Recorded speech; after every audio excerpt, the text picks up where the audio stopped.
بسم الله الرحمن الرحيم الحمد لله رب العالمين الرحمن الرحيم مالك يوم الدين وصلى الله تعالى وسلم وبارك على نبينا محمد وعلى آله وصحبه ومن تبعهم بإحسان إلى يوم الدين أجمعين۔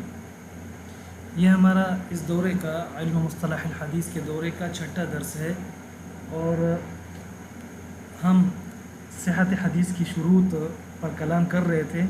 پہلی شرط پر کچھ کلام ہو چکا ہے کہ اتصال اسناد کسے کہتے ہیں۔ اتصال اسناد سے متعلق میں نے کچھ تفصیل بیان کی تھی مختصراً۔ اب انشاءاللہ اس درس میں یہ درس گزشتہ درس کا تتمہ ہے۔ اتصال اسناد سے متعلق میں نے کہا تھا کہ سند کا اتصال وہ صرف سماع میں منحصر نہیں ہے، صرف سماع سے سند کا اتصال ثابت نہیں ہوتا، بلکہ سند جس طرح سماع سے ثابت ہوتا ہے، سماع کے علاوہ کچھ اور طریقے بھی ہیں جنہیں آپ طرق و تحمل الحدیث کہہ سکتے ہیں۔ آپ تحمل حدیث کے، حدیث کو شیوخ سے لینے، تلقی کرنے کے اور تحمل کے، اخذ کے اور طریقے بھی ہیں، ٹھیک ہے۔ وہ میں نے بیان کیے تھے کہ ان طریقوں سے بھی کبھی کبھی نہیں بلکہ فی کثیر من الاحیان اتصال اسناد ثابت ہوتا ہے۔ مثلا وہ طریقے کون سے ہیں؟ پہلے طریقہ تو وہی سماع والے، سماع من الشیخ، ٹھیک ہے، کہ شیخ پڑھے اور آپ سنیں۔ اور دوسرا ہے عرض علی الشیخ، جس کو عرض کہتے ہیں، یا قراءۃ علی الشیخ، کہ طالب علم پڑھے اور شیخ سنیں، ٹھیک ہے۔ اب دیکھیں، طالب علم پڑھے اور شیخ سنیں، تو اس صورت میں آپ نے شیخ سے حدیث سنی نہیں ہے، ٹھیک ہے نا، سماع من الشیخ نہیں ہے، اور پھر بھی سند کا اتصال ہے یہاں پر، ٹھیک ہے۔ اس کے علاوہ تحمل کے باقی طریقے بھی ہیں جو کہ نہ سب معتبر ہیں، ٹھیک ہے نا، اور جو ان میں معتبر ہیں وہ بھی شروط کے ساتھ معتبر ہیں، ٹھیک ہے۔ مثلا ان میں اور کون سے ہیں؟ دو تو یہ ہو گئے، اور باقی 6 کون سے ہیں تو میں نے بیان کیے تھے۔ اجازہ ہے، مناولہ ہے، وجادہ ہے، مکاتبہ ہے، اور اعلام ہے، وصیت ہے، ٹھیک ہے۔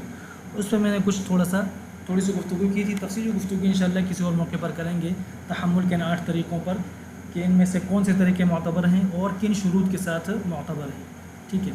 تو بس میں صرف یہ بتانا چاہتا ہوں کہ اتصال اسناد صرف سماع میں منحصر نہیں ہے، اتصال اسناد کے لیے کئی وسائل، کئی ذرائع ہیں، ٹھیک ہے نا۔ صرف سماع سے اتصال اسناد ثابت نہیں ہوتا، بلکہ اور بھی ایسے وسائل ہیں جن سے سند کا اتصال ثابت ہوتا ہے۔ اسی وجہ سے میں نے کہا تھا کہ دائرۃ الاتصال اوسع من السماع، ٹھیک ہے۔ اتصال الاسناد اس کا دائرہ وسیع ہے، صرف سماع میں منحصر نہیں ہے، دونوں کے درمیان عموم خصوص مطلق کی نسبت ہے۔ اگر سماع ہوگا راوی کا مرویانوں سے تو دیکھیں سماع بھی ہے یہاں پر، اتصال اسناد بھی ہے، ٹھیک ہے نا۔ اور اگر راوی نے یہ حدیث کسی اور طریقے سے شیخ سے لی ہے، مثلا مناولتاً یا اجازتاً یا وجادتاً یا مکاتبتاً، تو دیکھیں یہاں پر سماع نہیں ہے مگر اتصال اسناد ہے۔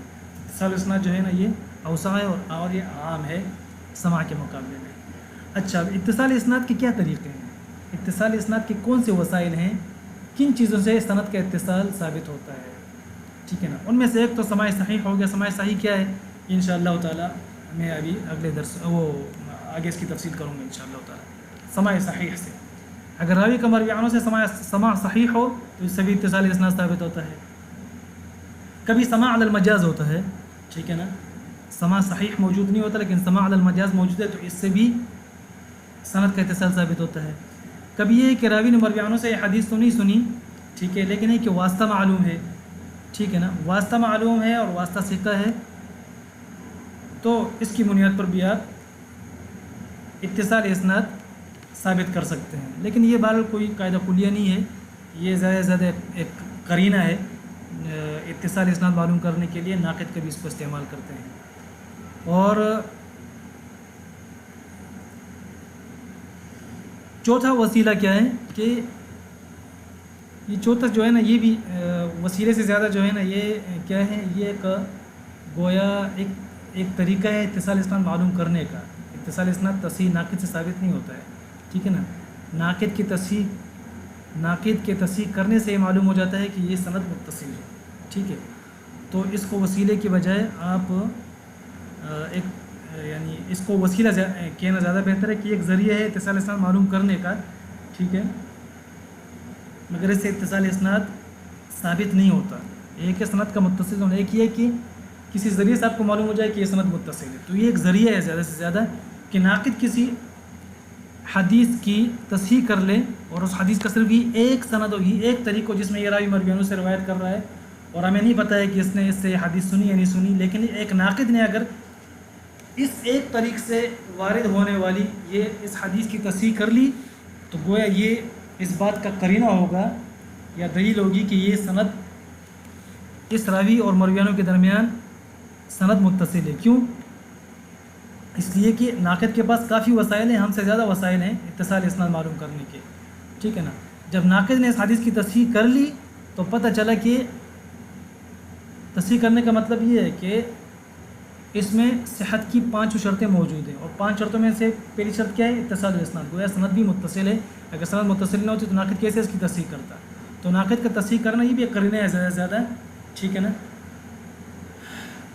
جس سے معلوم ہوتا ہے کہ یہ سند متصل ہے۔ سماع کی 2 قسمیں ہیں بھائی، جس طرح کہ ابھی آپ نے پڑھا سماع صحیح یا سماع علی الحقیقہ۔ سماع علی الحقیقہ کی تعبیر چونکہ وارد نہیں ہوئی اس لیے میں استعمال نہیں کروں گا۔ سماع صحیح اور اس کے مقابلے میں ایک اور ہے سماع علی المجاز۔ سماع صحیح جو ہے نا اس کے لیے ضروری ہے کہ 4 شرطیں پائی جائیں۔ اگر یہ 4 شرطیں جس سماع میں پائی جائیں گی تو وہ سماع صحیح ہوگا، اگر ان میں سے کوئی ایک شرط بھی نہ پائے گی تو وہ سماع صحیح نہیں کہلائے گا۔ پہلی شرط یہ ہے کہ ثبوت اللقاء، کہ یہ دونوں آپس میں ملے ہوں، یہ دونوں ایک جگہ جمع ہوئے ہوں، ایک جگہ دونوں جمع ہوئے ہوں اور ایک دوسرے سے ملے ہوں، ثبوت اللقاء پہلی شرط یہ ہے۔ سماع تب صحیح ہوگا جب یہ دونوں ایک دوسرے کے ساتھ جمع ہوئے ہوں ایک جگہ پر۔ دوسری شرط کیا ہے کہ تلمیذ کی عمر جو ہے وہ تحمل حدیث کے مناسب ہونی چاہیے۔ اب تلمیذ کی عمر کم از کم کتنی ہونی چاہیے؟ تو اس میں ائمہ کا اختلاف ہے۔ یزید ابن ہارون غالباً وہ 13 سال کہتے ہیں، ابن معین 14 سال کہتے ہیں، شرط لگاتے ہیں، اور شافعی رحمہ اللہ 8 سال، امام ابو زرع امام ابو حاتم 7 سال، امام بخاری رحمہ اللہ 5 سال کافی قرار دیتے ہیں، ٹھیک ہے۔ تو بہرحال یہ ائمہ کے درمیان اختلاف ہے، اور امام بخاری رحمہ اللہ نے صحیح بخاری میں کتاب العلم میں ایک باب بھی قائم کیا ہے۔ اس باب کے تحت وہ ایک حدیث لائے ہیں جس میں ایک صحابی فرماتے ہیں کہ رسول اللہ صلی اللہ علیہ وسلم نے منہ مبارک میں پانی لیا اور پھر منہ میں گھمایا اس پانی کو، حرکت دی، اور پھر اس کے بعد میرے چہرے پر وہ پانی آپ صلی اللہ علیہ وسلم نے پھینکا، ٹھیک ہے نا۔ تو اس صحابی کی عمر اس وقت 5 سال تھی۔ تو امام بخاری رحمہ اللہ سے ثابت کرتے ہیں کہ 5 سال کی عمر جو ہے وہ تحمل حدیث کے لیے کافی ہے۔ بہرحال تو دوسری شرط کیا ہے کہ شاگرد کی عمر کو بھی دیکھیں گے کہ کس عمر میں اس نے یہ حدیث لی ہے اپنے شیخ سے۔ نمبر 3، شیخ سے اس نے عام بات چیت نہیں سنی ہو، نہ خطبہ، نہ قصہ، نہ کسی کی تعریف، نہ کسی کی مذمت، ٹھیک ہے نا، نہ اور کوئی واقعہ وغیرہ، نہ فتویٰ وغیرہ، نہیں، کچھ بھی نہیں۔ اس کو سماع صحیح نہیں کہا جائے گا، بلکہ شیخ، اس راوی نے اپنے شیخ سے کوئی مرفوع حدیث سنی ہو، نبی صلی اللہ علیہ وسلم کی حدیث سنی ہو، ٹھیک ہے نا۔ چنانچہ سعید بن مسیب رحمہ اللہ نے حضرت عمر رضی اللہ تعالیٰ عنہ سے کیا سنا تھا؟ نعمان بن مقرن کی وفات کا اعلان سنا تھا انہوں نے، کہ انہوں نے ان کی وفات کا اعلان کیا ممبر پر۔ اب دیکھیں وفات کا اعلان کیا ہے نعمان بن مقرن کا، ٹھیک ہے نا، تو اس کو ہم سماع صحیح نہیں کہیں گے، کیوں؟ کوئی مرفوع حدیث نہیں سنی ان سے۔ تو سعید بن مسیب رحمہ اللہ کا سماع عمر رضی اللہ عنہ سے سماع صحیح نہیں ہے، ٹھیک ہے، آگے آ جائے گا سماع المجاز۔ اسی طرح مشافہہ، یعنی آمنے سامنے سنیے، یہ راوی کو اپنا شیخ نظر آ رہا ہے، راوی اپنے شیخ کو دیکھ رہا ہے، مشافہہ اس کو کہتے ہیں، ٹھیک ہے نا۔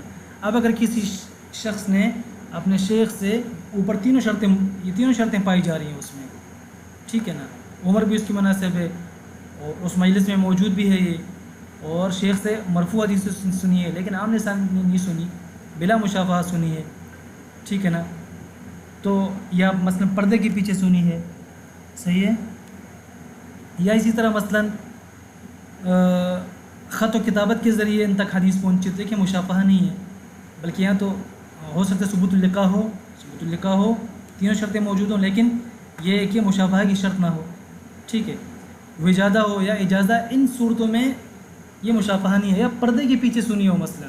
چنانچہ امام مجاہد رحمہ اللہ نے پردے کے پیچھے عائشہ رضی اللہ تعالیٰ عنہ ام المؤمنین رضی اللہ تعالیٰ عنہ سے احادیث سنی ہے۔ تو اس لیے جو حضرات مشافہہ کی شرط لگاتے ہیں وہ امام مجاہد رحمہ اللہ کے سماع کو صحیح نہیں قرار دیتے۔ مثلا امام شعبہ رحمۃ اللہ علیہ ہیں، ابو حاتم ہے، ابو حاتم ہے، یحییٰ بن سعید القطان ہے، ابن معین ہے، یہ سماع عائشہ رضی اللہ عنہ سے امام مجاہد رحمہ اللہ کے سماع کو سماع صحیح قرار نہیں دیتے۔